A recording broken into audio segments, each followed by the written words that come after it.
Welcome, welcome, welcome to the Settle for More podcast. I'm your host, Nicole Wright, and I have designed this space for you.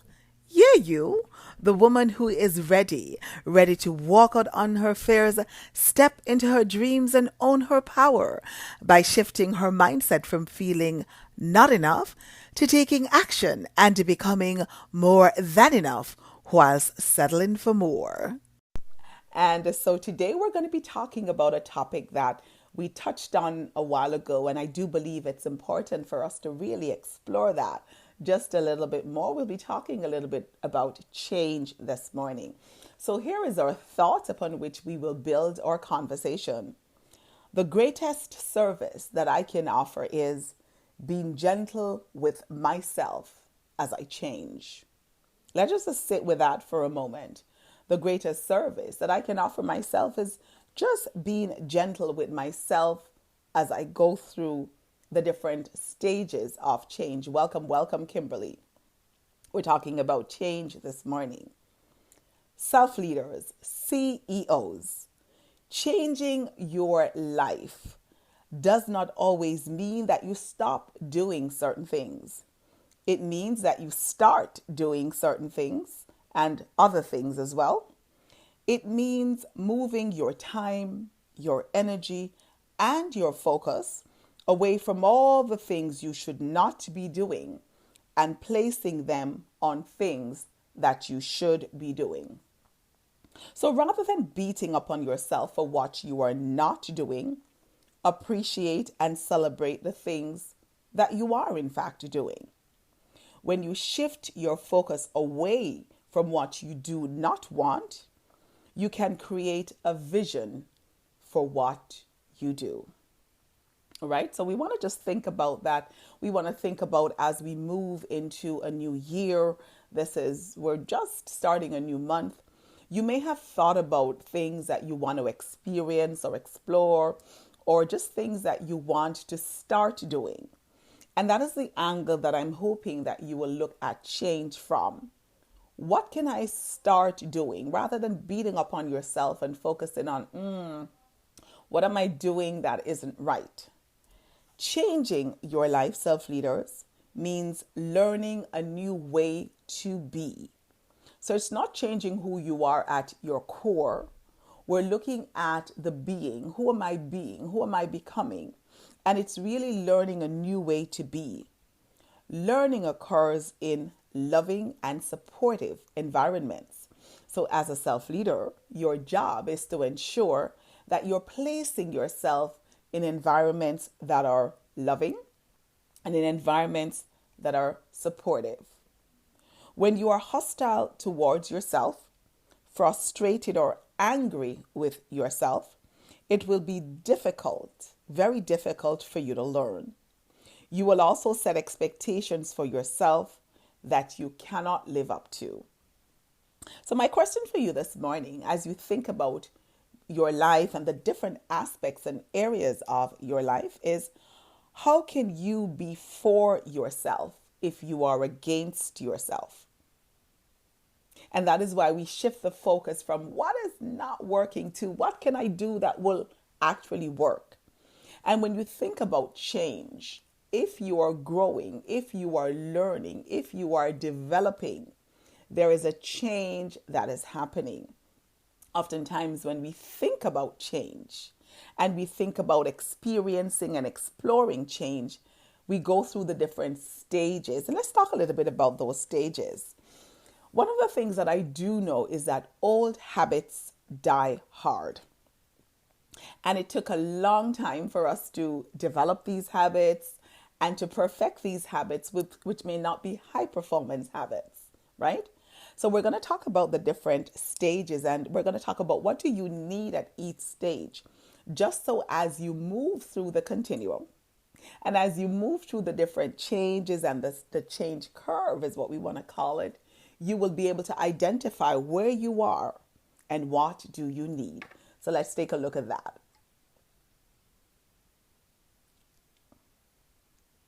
Alrighty. So there are different stages when it comes to changes. I'm not sure if you can see it, but I do have a diagram up. And if you're listening in, I'm going to walk you through it. Don't worry, I'll be able to paint a picture for you. So the very first stage is denial. And that is not really being willing to embrace, or you don't even believe that change is needed. So you know something isn't working, you know something doesn't feel quite right, but you're thinking, no, it's not me, it's all external, that's not needed. The second stage is resistance. So you are recognizing that, I do need to change, but you're resisting change because you're afraid of the unknown, right? And so in this stage, there may be a little bit of anxiety, there may be fear, you're not sure, uncertainty, right? And so uncertainty often creates resistance. And then you move into exploration. So you're thinking, yeah, it doesn't really make sense for me to be resisting this. If I really want to get to that goal or to achieve the things I want to, I should be willing to try new things. So you're a little bit open to trying new things. So you recognize now that there is a need, and you're shifting from being resistant to really exploring, trying. And the final stage is commitment. That's when you're like, yeah, I get it, girl. I really need to change. I am committed to this. Here is what I'm going to be doing. Here is who I'm going to be reaching out to. Here is when I'm going to be doing it. And here is what success looks like.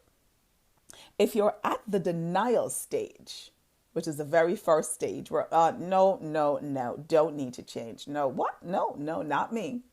What you need is information. So just a little bit more information about what does good look like. If I decide to move and to really explore that and to change the way I'm doing things, I need a little bit more information. So at the denial stage, you need more information. When you get to the resistance stage, so you kind of recognize it, but you're like, nope, not doing it. What you need is support. And here is where a coach or a mentor or a therapist or a trusted friend or family or a pastor, whomever you can go to, would be important, right? For you to have a conversation with them and for them to be able to support you. You have recognized that there is the need for change, but you're just resisting it. You're feeling a little bit anxious. And so maybe a mentor, somebody who has done that before, somebody who has experienced it before, or a coach who can walk you through that may be beneficial for you. Exploration. So you have decided to put your feet in the water just a little bit. You're testing the waters, you're exploring. And at that stage, what could be helpful for you is direction.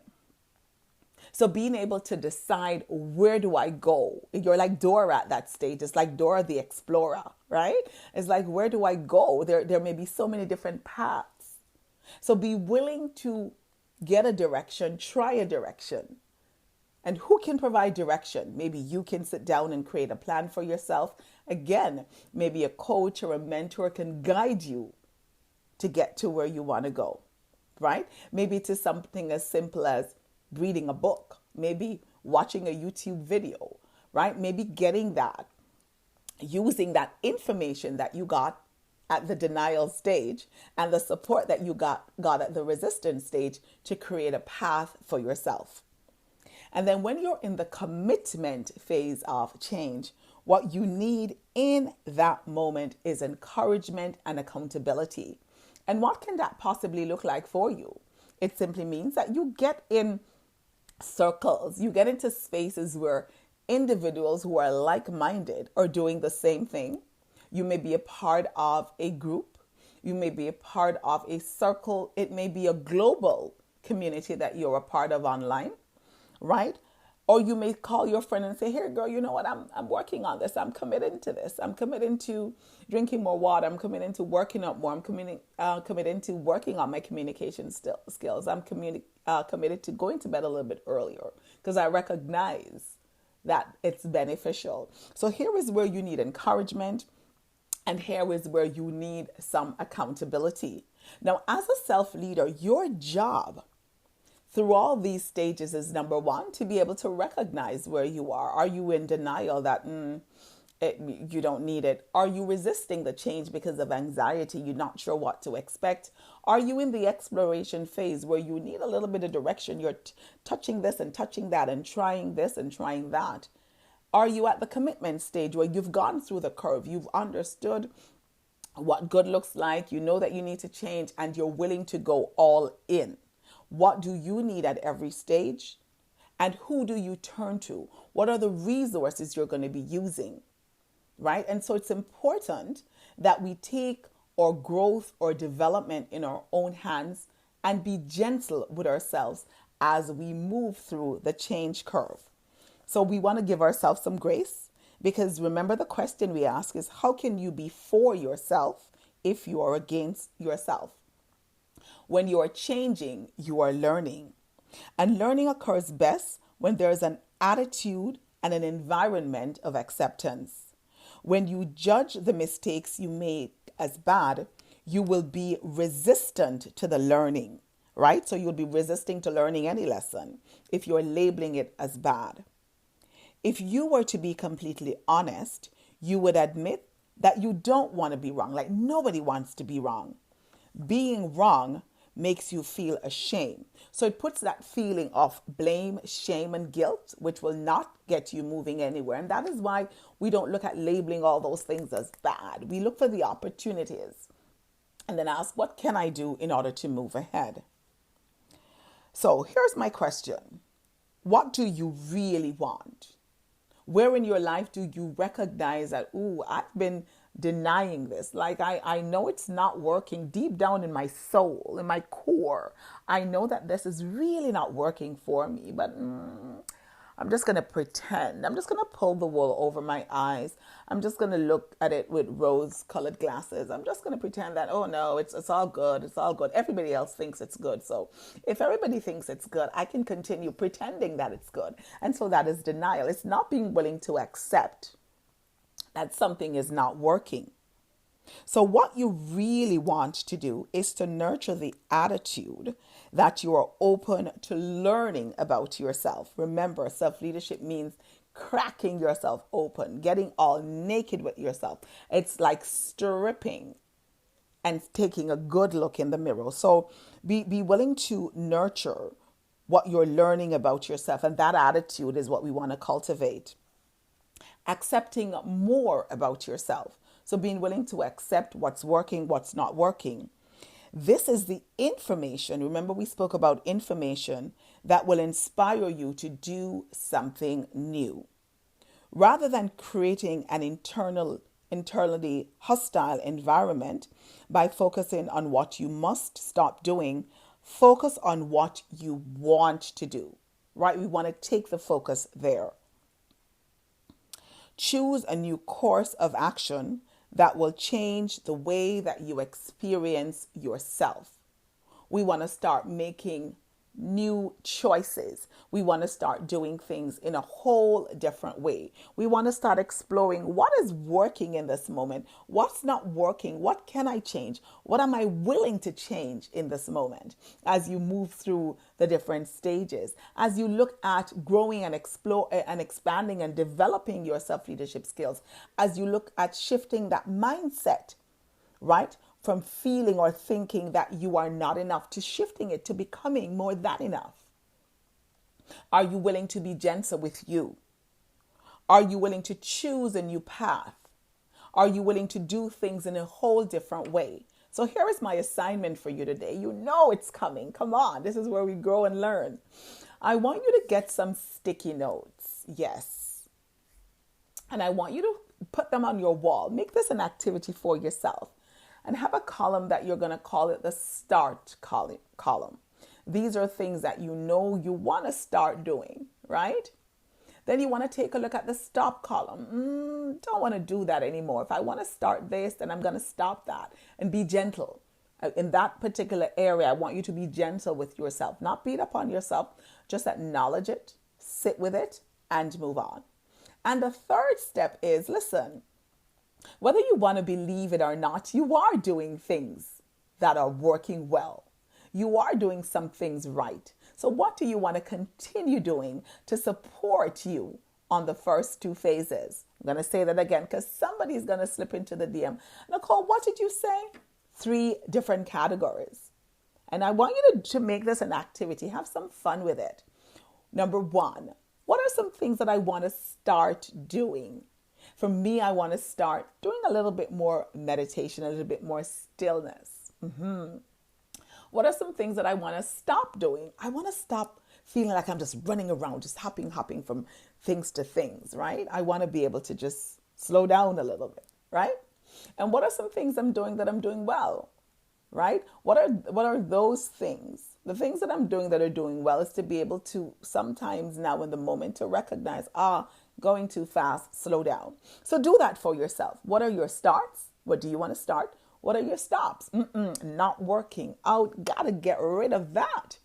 And what am I doing well that is working that I can leverage to move me on to the next level? Remember, self-leaders, that this is all about how you're growing, how you are developing.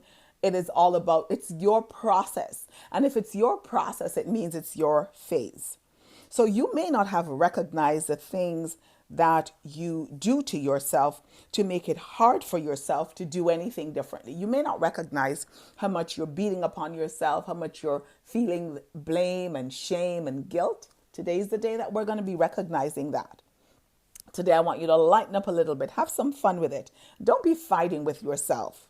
Focus on what you do, can do, choose to do, and that you are already doing. Yes. So this has been our lesson for today. I thoroughly enjoyed. And as you move through the different phases and understanding what you need and being brave enough to ask for it, we don't want to focus on the imperfections and the flaws and the things that are not working. We want to see ourselves as more than enough. And in doing that, you don't need validation. You don't need confirmation. You don't need permission or definition, self-leaders. Why? Because just as you are in this moment, hey, listen up, you alone, you simply are just more than enough. Go out into the world and experience change. Embrace the change. Be willing to accept the change. And in doing so, you are in fact settling for more.